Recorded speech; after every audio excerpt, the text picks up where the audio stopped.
One TV News.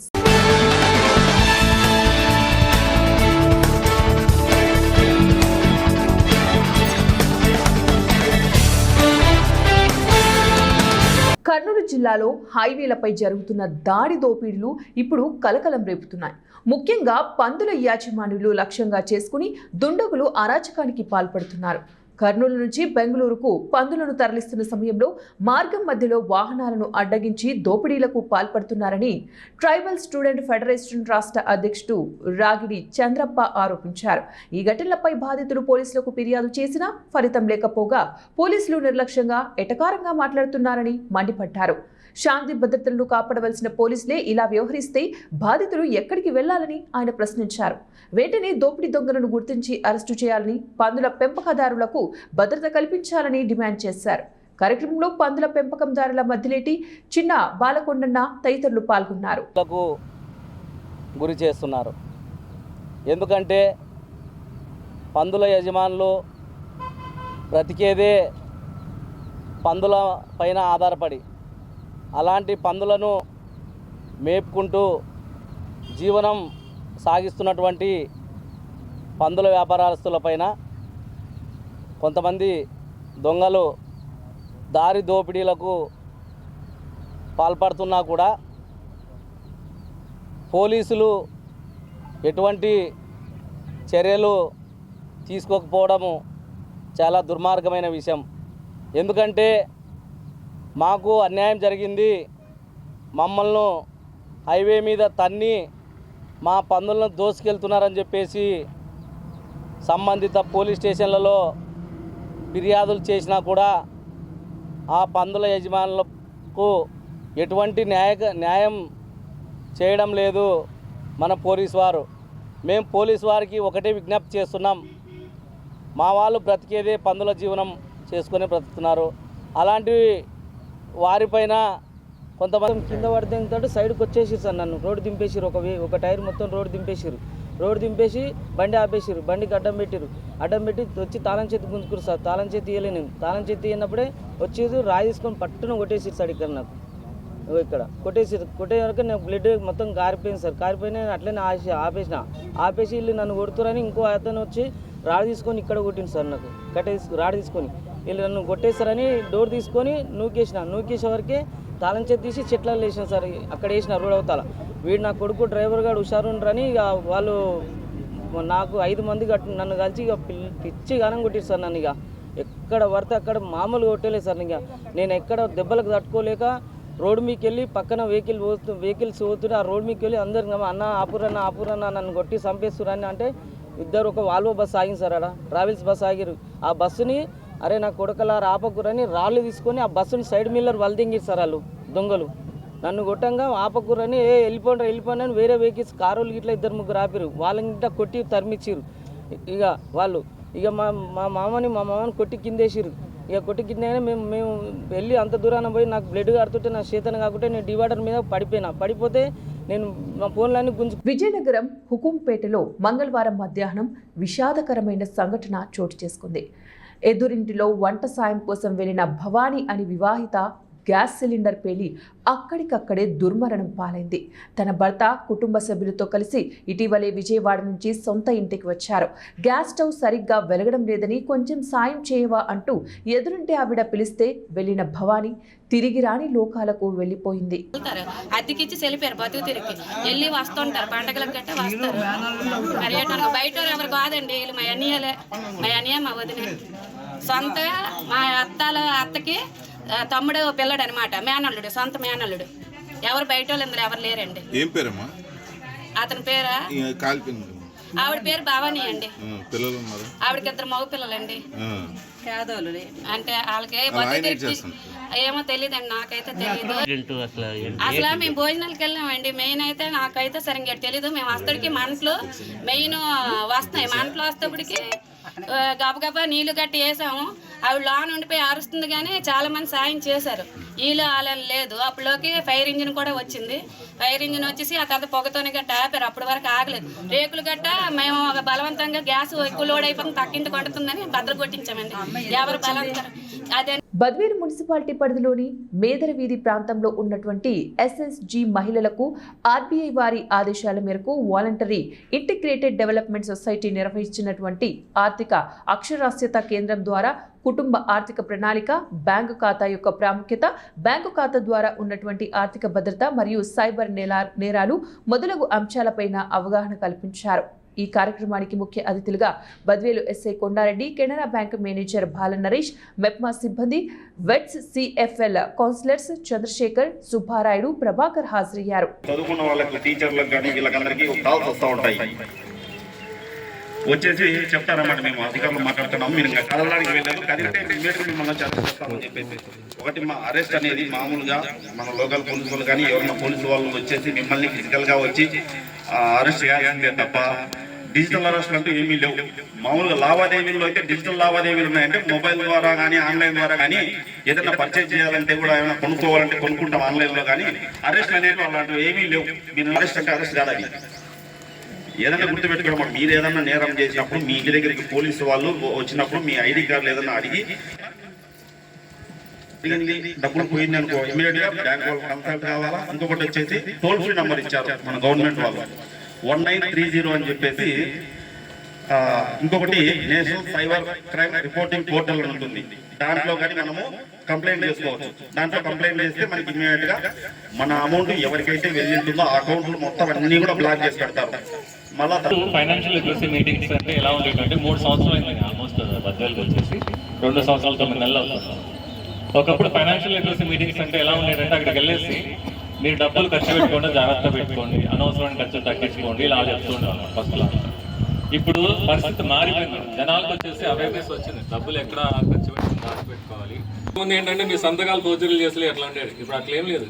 మొత్తం అంతా banking అంతా ఏమైపోయింది, మీ ఫోన్లలోకి వచ్చేస్తుంది. మీకున్న డబ్బులు ఒక అకౌంట్ నుంచి ఇంకో అకౌంట్కి ఫోన్లోనే ట్రాన్స్ఫర్ అయిపోతుంది.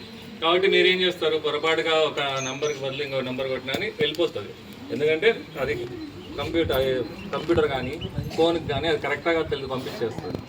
ఇప్పుడు నెంబర్ ఇచ్చాము, ఆయన దగ్గర నుంచి కంప్లైంట్ తీసుకొని మా హెడ్ ఆఫీస్కి మెయిల్ పెట్టాము. ఆ 3 lakhs ఆయనకి మిగిలాయి అనమాట. ఇప్పుడు ఆయన అడిగామన్నమాట, ఏం చేశారు, మీరు ఏమైనా చేశారా, ఈరోజు ఏమైనా మెసేజ్లు వచ్చాయి అంటే ఏం లేదు సార్, ఏం రాలేదు అంటున్నాను. నేను మళ్ళీ అడిగాను అనమాట, మీరు ఎప్పుడన్నా వారం రోజుల నుంచి ఫోన్ ఆటోమేటిక్గా ఎక్కువ ఛార్జ్ అయిపోతుంది, ఎక్కువ వేడవుతుంది, తర్వాత ఛార్జింగ్ ఇంతకుముందు నాకు ఒక రోజు వచ్చేది ఇప్పుడు 2-3 గంటల్లోనే అయిపోతుంది అని చెప్పాడు అనమాట. తర్వాత ఆటోమేటిక్గా తనకు తెలియకుండా తను కాల్ చేయకుండా కాల్స్ వెళ్ళిపోతున్నాయి అన్నట్టు చెప్తున్నాను అనమాట. మరి నీకు తెలియదు ఎక్కడికి వెళ్ళాలని చెప్పేసి వీళ్ళు కనబడ్డారు, వీళ్ళు బ్యాంక్ దగ్గర తీసుకొచ్చారు అనమాట. ఆ 3 lakhs మిగిలాయి ఇప్పుడు ప్రస్తుతానికి. మిగతా 6 లక్షలు కంప్లైంట్ ఇచ్చాము, అవి కూడా వస్తాయి, నిదానంగా వస్తాయి, దానికి ఇబ్బంది ఏం లేదు. ఇప్పుడు కాబట్టి దీన్ని చెప్పడం ఏంటంటే మనం ఎంతో కష్టపడి దాచిపెట్టుకున్న డబ్బులు అకౌంట్. కర్నూలు జిల్లా కోసిగిలో విద్యుత్ సబ్స్టేషన్లో 5 లక్షలు విలువ చేసే సామాగ్రిని దొంగతనమైనట్లు విశ్వసనీయ వర్గాల సమాచారం. అయితే ఈ విషయం ఆలస్యంగా వెలుగులోకి రావడంతో విద్యుత్ అధికారులతో పాటు గ్రామ ప్రజలు ఒక్కసారిగా ఆశ్చర్యానికి గురయ్యారు. ఇదే సబ్స్టేషన్లో పనిచేస్తున్న జి ప్రసాద్ అనే ఆపరేటర్ దొంగతనం చేసినట్టు తెలిసింది. ఇంటి దొంగని ఈశ్వరుడైన పట్టడేడన్న సామెతను నిజం చేశాడు ఈ ప్రబుద్ధుడు. 33/11 kV సబ్స్టేషన్ ఆపరేటర్ విధులు నిర్వహిస్తున్న ఈ ఆపరేటర్ కొంతమంది విద్యుత్ శాఖలో పనిచేసే పై అధికారుల అండా ఉన్నట్లు పుకార్లు వినబడుతున్నాయి. అక్టోబర్, నవంబర్, డిసెంబర్, జనవరి నెలల వరకు ఈ 4 నెలల్లో ఈ సబ్స్టేషన్లో విద్యుత్ సామాగ్రి దొంగతనమైనట్లు సమాచారం. ఈ దొంగతనంలో torch lights, copper blades, bushing rods, ఎంసీబీలు, కండక్టర్స్, కేబుల్స్ తదితర సామాగ్రి దొంగతనం చేసినట్లు సమాచారం. ఈ దొంగతనం అయిన సామాగ్రిని ఎంతవరకు రికవరీ చేస్తారో, ఆ ఉద్యోగిపై శాఖపరమైన చర్యలు తీసుకుంటారో లేదో వేచి చూడాల్సి ఉంది. ఈ విషయంపై విద్యుత్ శాఖ ఏఈ వీరేష్ను వివరణ కోరగా దొంగతనం అయిన మాట వాస్తవమేనని, అయితే ఈ దొంగతనంలో లక్షలు విలువ చేసే సొమ్ము ఏమీ పోలేదని, ఇది విద్యుత్ సబ్స్టేషన్లో పనిచేసే సదరు ఉద్యోగి దొంగతనం చేసినట్లు తెలియడంతో కొంత ఇబ్బందికి గురయ్యామన్నారు. ఈ విషయంపై ఏడీకి ఫిర్యాదు చేయడం కూడా జరిగిందన్నారు. కర్నూలు జిల్లా మంత్రాలయం ప్రసిద్ధిగాంచిన శ్రీ లక్ష్మీనరసింహ ఉరుకుంద ఈరన్న స్వామి ట్రస్ట్ బోర్డు పీఠం కౌతాలం మండలం టీడీపీలో సునామీ సృష్టించింది. దేవాదాయ శాఖ సోమవారం జారీ చేసిన ఉత్తర్వులు ఎన్నో సంవత్సరాల నుంచి టీడీపీ అభివృద్ధి కోసం పనిచేసిన నాయకుల గుండెల్లో అలజడి సృష్టించాయి. కర్నూలు జిల్లాలో ఏ రోజు కూడా టీడీపీ జెండా పట్టుకుని మెడలో టీడీపీ కండువా వేయని చరిత్ర గల వ్యక్తి, ఏ పార్టీ అధికారంలో ఉంటే ఆ పార్టీలో ఉండే కుటుంబానికి చెందిన వ్యక్తి ఉరుకుంద ట్రస్ట్ బోర్డు సభ్యులు అయ్యారని, పార్టీ కోసం ఎన్నో సంవత్సరాలు కష్టపడి పనిచేసిన నాయకులు, కార్యకర్తలు రోడ్డున పడుతున్నారని పలువురు చర్చించుకుంటున్నారు. అధిష్టానం ప్రకటించిన పాలక మండలి జాబితాపై పలువురు నాయకులు పెదవి విరుస్తున్నారు. మంత్రాలయం నియోజకవర్గంలో నాయకులు లేరా? రాబోయే ఎన్నికల్లో మంత్రాలయం నియోజకవర్గంలో ఆదోనికి చెందిన వ్యక్తులు వచ్చి పని చేస్తారా అంటూ టీడీపీ నాయకులు ప్రశ్నిస్తున్నారు. ఉరుకుంద పాలక మండలి సభ్యుల ఎంపికలో పార్టీ అధిష్టానం తీసుకున్న నిర్ణయాన్ని పలువురు నాయకులు ఖండిస్తున్నారు. ఇప్పటికైనా అధిష్టానం తీసుకున్న నిర్ణయాన్ని వెనక్కి తీసుకోవాలని, లేకపోతే మంత్రాలయం నియోజకవర్గంలో టీడీపీ కనుమరుగైపోతుందని హెచ్చరిస్తున్నారు. కష్టపడి పనిచేసే వారికి పార్టీలో సముచిత స్థానం లేకపోవడంతోనే ఈ రాజీనామాల పర్వం కొనసాగుతూనే ఉంటుందని పార్టీ శ్రేణులు పేర్కొంటున్నారు. ఇప్పటికే తాత ముత్తాతల కాలం నుంచి టీడీపీలో సేవలు అందించిన సీనియర్ నాయకులు వల్లూరి నాగేశ్వరరావు, టీడీపీ మండల ప్రధాన కార్యదర్శి పట్టాభి టీడీపీకి సభ్యత్వానికి రాజీనామా చేస్తున్నట్లు ప్రకటించారు. టీడీపీ జిల్లా ఉపాధ్యక్షుడు వాల్మీకి నాయకులు ఉలిగయ్య సొంత గ్రామమైన గోతులదొడ్డి సర్పంచ్ బోయ హనుమంతమ్మ, ఆమె భర్త బీసీసీఎల్ మండల ఉపాధ్యక్షుడు గోవిందు సర్పంచి పదవితో పాటు పార్టీ సభ్యత్వానికి రాజీనామా చేశారు. కుమ్మలనూరు మాజీ సర్పంచి బొంబాయి ముత్తన్న, పొదలకుంట సర్పంచ్ పెద్దరంగస్వామి, నాయకులు రంగస్వామి, డీలర్ మహదేవ తదితరులు చైర్మన్ పదవి ఎలా కట్టబెడతారని విమర్శించారు. కార్యక్రమం చేపట్టడం జరిగింది. ఈరోజు మా ముఖ్యమంత్రి గారు ఏదైతే అన్నదాత సుఖీభవ గత ప్రభుత్వంలో 13,000 రూపాయలని ఈరోజు 20,000 రూపాయలు ఇవ్వడం జరిగింది. దానికి గాను రైతులు ప్రతి ఒక్కరు కూడా ఆనందంగా వెల్కమ్ పలుకుతున్నారు. మాకు మన విజనరీ ముఖ్యమంత్రి గారు ఏ కార్యక్రమం చేపట్టినా రాష్ట్రంలోనే కాదు కేంద్రంలో కూడా నెంబర్ 1గా నిలిచే నాయకుడు మన ముఖ్యమంత్రి గారు. అదేవిధంగా ఈరోజు కూటమి ప్రభుత్వం అనేక నెక్స్ట్ ఇయర్ ఇంకొకరికి ఈ సంవత్సరం పడిన వాళ్ళకి నెక్స్ట్ ఇయర్ పడేది కాదు. మన లోకేష్ బాబు గారు ఎప్పుడైతే ఫస్ట్ బటన్ నొక్కేమో దాదాపు అందరికి పడింది. మళ్ళా ఎవరైనా మిస్ అయితే మన గ్రామ సచివాలయాల్లో మన యొక్క ఆధార్ కార్డు అయితేనేమి, ఇంకొకటి మన స్కూల్లో చదువుకున్నటువంటి సర్టిఫికేట్, ఇవన్నీ మనం సచివాలయంలో సబ్మిట్ చేయడం జరిగింది. తర్వాత మళ్ళీ వాళ్ళకు కూడా డబ్బులు పడడం జరిగింది. ఈ రైతులు కూడా డబ్బులు వేస్తే సరిపోదు, ఖచ్చితంగా రైతుల దగ్గరికి పోయి రైతుల సమస్యలు ఏంటో తెలుసుకొని, ఇందాక ప్రకృతి వ్యవసాయం అయితేనేమి మన దగ్గర పండ్ల తోటలు పెంచటం లేదు. ఆ పండ్ల తోటలు కూడా ఒకసారి మన తక్కువ నీటితోనే ఎక్కువ లాభపడే విధంగా పండ్ల తోటలు కూడా పెంచుకుంటే మనం ఇంకా బాగుంటుంది. అదేవిధంగా మన సైడు మిరప, ఉల్లి, టమోటా, ఈ టమోటా కూడా గ్రామాల్లోనే ప్రాసెసింగ్ యూనిట్ కూడా తయారు చేసుకుని పెట్టుకోవచ్చు. దానికి కూడా గవర్నమెంట్ సబ్సిడీ ఇస్తుంది. ఉల్లి మనం ఇక్కడ ఉల్లి కూడా ఎక్కువ పండిస్తుంటాము. ఆ ఉల్లికి కూడా సంబంధించి మన ఉల్లి ప్రాసెసింగ్ యూనిట్ కూడా పెట్టుకుంటే ఆ ఉల్లిని. ఉమ్మడి పశ్చిమ గోదావరి జిల్లా పోలవరం నియోజకవర్గం జీలుగుమిల్లిలో శ్రీ శ్రీ జగదాంబ అమ్మవారి 69వ వార్షికోత్సవాలు భక్తి శ్రద్ధల మధ్య ఘనంగా ప్రారంభమయ్యాయి. ఈ సందర్భంగా పోలవరం ఎమ్మెల్యే చిర్రి బాలరాజు ఆలయాన్ని సందర్శించి అమ్మవారికి ప్రత్యేక పూజలు నిర్వహించి ఉత్సవాలకు శ్రీకారం చుట్టారు. ఆలయ కమిటీ సభ్యులు, స్థానిక నాయకులు ఎమ్మెల్యేకు సాంప్రదాయబద్ధంగా స్వాగతం పలికారు. ఈ కార్యక్రమంలో ఆలయ కమిటీ చైర్మన్ చిర్రి వెంకటేశ్వరరావు, చిర్రి శ్రీను, జనసేన మండల అధ్యక్షుడు పసుపులేటి రాము, టీడీపీ మండల అధ్యక్షులు సాయి తదితరులు పాల్గొన్నారు. జనసేన మండల అధ్యక్షులు పసుపులేటి రాము గారికి, బీజేపీ మండల అధ్యక్షులు దొడ్ల రాంబాబు గారికి, అలాగే మా ఎన్డీఏ కూటమి నాయకులకి, కార్యకర్తలందరికీ కూడా 69వ జగదాంబ వార్షికోత్సవ శుభాకాంక్షలు తెలియజేస్తున్నాం. ఈరోజు ప్రత్యేకించి ఎన్డీఏ కూటమి అధికారంలోకి వచ్చిన ఇది 2వ సంవత్సరం. జగదాంబ తిరునాళ్ళని మేము అంగరంగ వైభవంగా జరపడానికి మా వంతుగా సాయశక్తుల ఎంతో భారీగా ఈ ఉత్సవాలను జరపడం జరుగుతుంది. అలాగే ఈరోజు 2026 జగదాంబ అమ్మవారి ఉత్సవాల్ని ఇంకా ఘనంగా నిర్వహించాలి.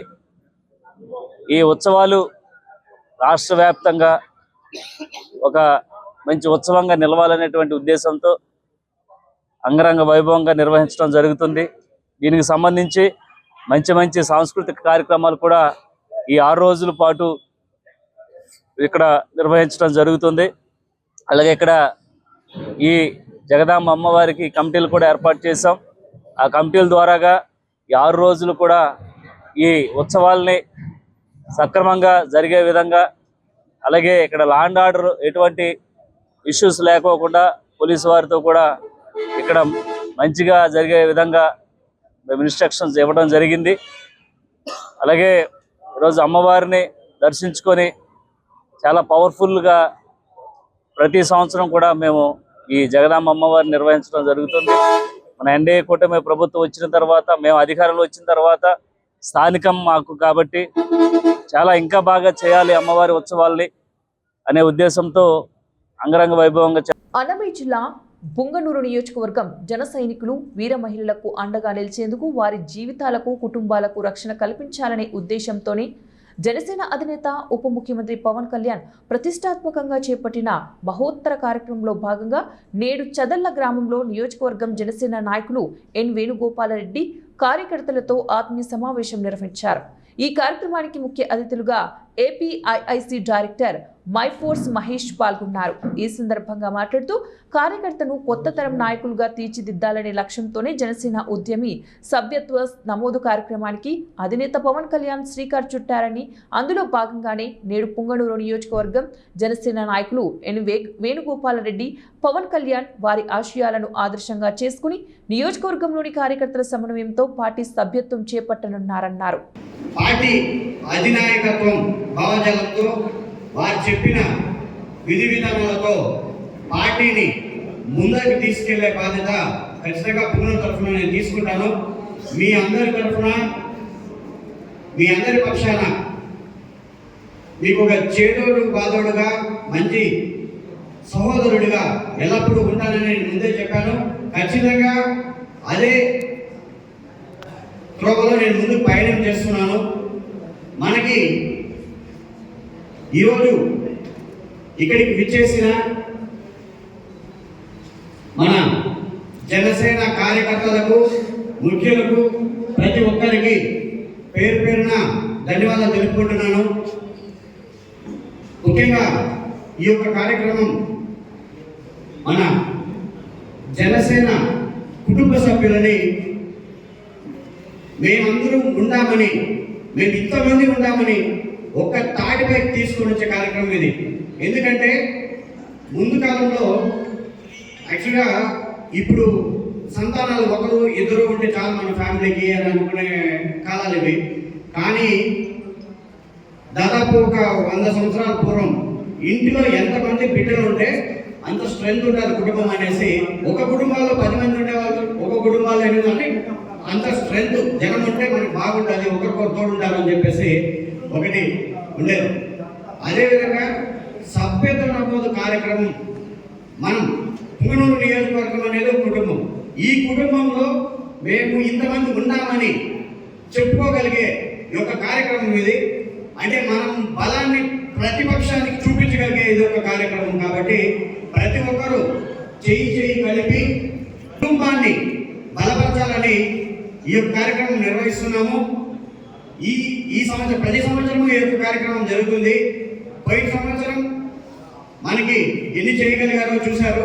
కానీ ఈ సంవత్సరం అందరికి 10 ఎక్కువగా మనం సభ్యత్వంలో చేసి మన యొక్క బల నిరూపణ చేసుకోవాలి. మన పుంగనూరు నియోజకవర్గంలో మన కుటుంబంలో అన్నదమ్ముల మధ్య చిన్న ఉండొచ్చు మాట పట్టింపులు, ఇవన్నీ అవి ఒక కుటుంబంలో ఎలాగ సమస్యపోతాయో అదే విధంగా మనం సమస్యపోవాలి. అంతేగాని వాటిని ఎక్కడో బయట తీసుకువచ్చేది, మనం మాట్లాడేది ఎప్పుడు చేయలేదు, చేయం కూడా. ఎందుకంటే కుటుంబం 4 గోడల మధ్యలో జరిగే వ్యవహారాలు మనం ఎప్పుడు రోడ్లో పెట్టకూడదు. అదే పవన్ కళ్యాణ్ గారి నినాదం కూడా. మనం ఎప్పుడు మన పార్టీ సిద్ధాంతాలను తప్పి ఎక్కడ మాట్లాడకూడదు. నాకేదో పదవులు రాలేదని చెప్పేసో, లేకపోతే వేరే విధంగా అంటున్నారని చెప్పేసో మనం బయట పోయి రోడ్డు ఎక్కామంటే మన కుటుంబం పరువు తీసుకెళ్ళి రోడ్లో పెట్టేట్టు అవుతుంది. అది జనసేన కాదు, నా ఉద్దేశం కూడా అది కరెక్ట్ కాదని చెప్పేసి మనం ఎక్కడ కూడా అది చేయకూడదు, ఏది మాట్లాడకూడదు. మనం ఒకే ఒక కుటుంబం. జనసేనలో ఎవరి నాయకత్వాన్ని వాళ్ళు నిర్దేశించినా సరే మనం ఆ నాయకత్వంలో ముందుకెళ్ళేదానికి సిద్ధంగా ఉండాలి. చిత్తూరు జిల్లా శాంతిపురం మండలంలోని వడ్డిమూడి గ్రామానికి చెందిన సరోజమ్మ కుటుంబంపై దాడి చేసిన ఘటన ఆదివారం చోటు చేసుకుంది.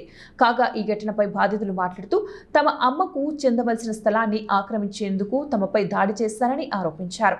తమకు చెందిన స్థలం కోసం అదే గ్రామానికి చెందిన శివప్ప, ప్రభు, దొరస్వామి, శ్రీరాములు, శంకరమ్మ, పవన్తో పాటు పలువురు దాడి చేశారని ఆరోపించారు. కాగా మహిళలను చూడకుండా ఇష్టానుసారంగా దుర్భాషలాడి దాడి చేశారన్నారు. ఈ ఘర్షణలో ముగ్గురికి తీవ్ర గాయాలయ్యాయి. ఈ ఘటనపై పోలీసులకు ఫిర్యాదు చేసినా పట్టించుకోలేదన్నారు. పోలీసులకు ఫిర్యాదు చేయడానికి వెళ్లడంతో తమకు చెందిన గుడిసె ఇళ్లను అంటించారన్నారు. ఇంట్లోని బంగారు సుమారు 50,000 రూపాయలు కాలిపోయిందని కన్నీటి పర్యంతమయ్యారు. దొరస్వామి అనే వ్యక్తి నుంచి తమకు ప్రాణహాని ఉందని ఆరోపించారు. మరోసారి రాళ్ల బుదుగూరు పోలీసులకు ఫిర్యాదు చేసినా పట్టించుకోలేదన్నారు. తమ సమస్యను పరిష్కరించాలని కుప్పం జననాయకుడు పోర్టల్లో ఫిర్యాదు చేశారన్నారు. ఇప్పటికైనా తమకు న్యాయం చేయాలని సరోజమ్మ కుమార్తె సుజాత కోరారు. వచ్చి మేము ఆడపిల్లలు మా కూతురుని తీసుకొని పోతే మా కూతురు మీదంతా అడగరాని మాటలు చెడ్డ మాటలు అడిగినారు.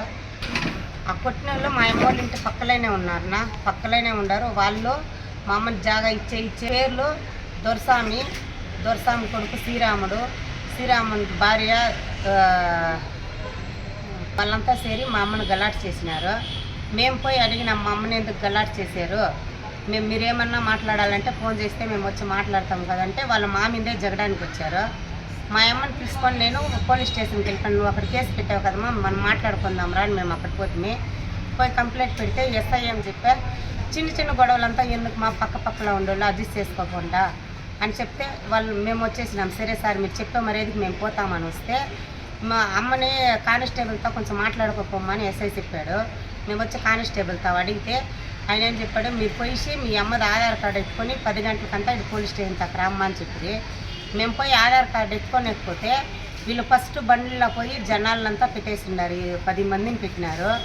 మేము పోయి ఆడ బీగాలు తీసి లోపలికి పోయి ఆధార్ కార్డు ఎత్తుకొని బయట వచ్చే కొందుకే వాళ్ళంతా వచ్చి మా ఇంటాయన్ని కొట్టేసినారు. కొడతానే మా ఇంటాయన్ని ఎందుకు కొడతారంటే మీరెందుకు పోలీస్ స్టేషన్ తక్కువ పోయారు అనేసి మమ్మల్ని కొట్టారు.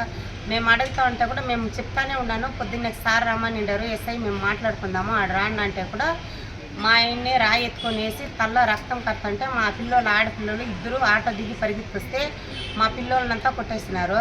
వాళ్ళ పిల్లోడు వచ్చి మా పాపని నోట్లంతా గుద్ది రక్తం వచ్చి మా పిల్లోళ్ళని బర్ర తీసుకొని ఆ వయసు పిల్లోడు డ్రెస్సులంతా తింటేసి వాళ్ళమ్మ కట్టెత్తుకొని కొట్టింది మా పాపల్ని. కొట్టి చెప్తుంది బలాత్కారం చేయరా, నువ్వు ఎంత డబ్బులైనా కానీ వాళ్ళ బట్టలంతా సించేసి బలాత్కారం చేయి, మేము ఎన్ని వేళ్ళు అయినాను ఖర్చు పెట్టి మేము మిగిలించుకొని వస్తామని చెప్పింది. మేము పోతే కుప్పం వాళ్ళు వచ్చేసిండారు. వాళ్ళ పక్కింటోడు ఆ దొరస్వామి అనేవాడు చెప్తాడు, పక్కింటోళ్ళు కుప్పం నుంచి వచ్చిండారు వాళ్ళు, మీరు పోయి వాళ్ళని కొట్టండా, కొట్టి 5 మందిని చంపేయండా, నేను 10 లక్షలు అయినాను మిమ్మల్ని ఇడిపించుకొని వస్తాను అట్లా అని చెప్తా ఉన్నారు. మేము దెబ్బలు తినేసి పోలీసు వాళ్ళకి ఫోన్ చేస్తుంది, బూదుగురికి చేస్తే వాళ్ళ కానిస్టేబుల్ని పంపించి ఎవరెవరు కొట్టిందని కూడా మేము చూపించినాము వాళ్ళకి. కానీ మమ్మల్ని మెయిన్గా కొట్టిన వాళ్ళని అక్కడే వదిలేశారు. వాళ్ళు పోలీస్ స్టేషన్ దాకా తీసుకురాలేదు. మమ్మల్ని మాత్రం మీరు పదండమా అని మమ్మల్ని ఎక్కించేసి ఆటోలో మీరు పదండా, మేము బండిలో వాళ్ళని తీసుకొని వస్తామని చెప్పి వాళ్ళని తీసుకురాలేదు. ఆ పిల్లోనికి అమ్మ నాయన మాత్రం తీసుకొని వచ్చి పోలీస్ స్టేషన్ తా కూర్చోండి, నేను పలానోళ్ళు కొట్టిండారని ఆడ చెప్తే కానిస్టేబుల్ ఏమన్నా ఆయనకు రక్తం కారుతా ఉందమ్మా, హాస్పిటల్ అడ్మిట్ చేయండి, ఆ పిల్లోళ్ళనంతా కొట్టేసినారు, వాళ్ళని ఎత్తుకోపోయి హాస్పిటల్లో అడ్మిట్ చేయండి, మళ్ళీ నువ్వు కంప్లైంట్ పెట్టు అంటే నేను మా ఎల్లని జట్ల వాళ్ళని పంపించినాను, ముగ్గురిని గవర్నమెంట్ హాస్పిటల్కి పంపించినాను. వాళ్ళు ఎత్తుకొచ్చి అడ్మిట్ చేసినారు. చేస్తే నేను వెళ్ళలేదు, నేను ఇక్కడే ఉంటాను, నేను కేసు పెడతానని చెప్పాను. కేసు పెట్టేసి నేను మా అమ్మ మా పెద్ద కూతురు పోలీస్ స్టేషన్ దగ్గరే ఉంటే 12 అయింది సార్, నేను అక్కడే కూర్చొని ఉన్నాను. లేడీస్లు మేము ముగ్గురే ఉన్నాము, లేడీస్ పోలీస్ కూడా లేదు అక్కడ కానిస్టేబుల్, మేము ముగ్గురే ఉన్నాము. కానిస్టేబుల్ మాత్రం బెడ్షీట్ కప్పుకొని రూమ్లో పడుకున్నాడు. మేము బయటే 12 దాకా కూర్చొని ఉన్నాము. కూర్చొని ఉంటే ఎస్ఐ వస్తారని చెప్పేసి నాకు మళ్ళీ మాకు చెప్తారు, ఎస్ఐ రాలేదు, మీరు పోండా ఇంటికి అంటే మేము మా ఎల్లుని ఫోన్ చేసి మేము వచ్చి ఇంటికే రాలేదు సార్, గవర్నమెంట్ హాస్పిటల్ తవ్వి ఉన్నాము, మేము ఇంటికే రాలేదు. గవర్నమెంట్ హాస్పిటల్లో కూర్చొని ఉంటే పొద్దున్నే లేసి 10 గంటలకు మేము హాస్పిటల్ తప్పుకోవాలంటే వాళ్ళ సార్ వాళ్ళు ఫోన్ చేసి ముగ్గురిని అడ్మిట్ చేసినాము. ముగ్గురు కూడా వచ్చి ఇన్క్వైరీ చేయలేదు, ఏమైంది ఎక్కడైంది, కుప్పం పోలీస్ స్టేషన్ నుంచి రాలేదు. ఇవి ఇప్పుడు బులెటిన్ డీటెయిల్స్. నెక్స్ట్ బులెటిన్లో మళ్ళీ కలుద్దాం. అంటే కీప్ వాచింగ్ 1TV న్యూస్.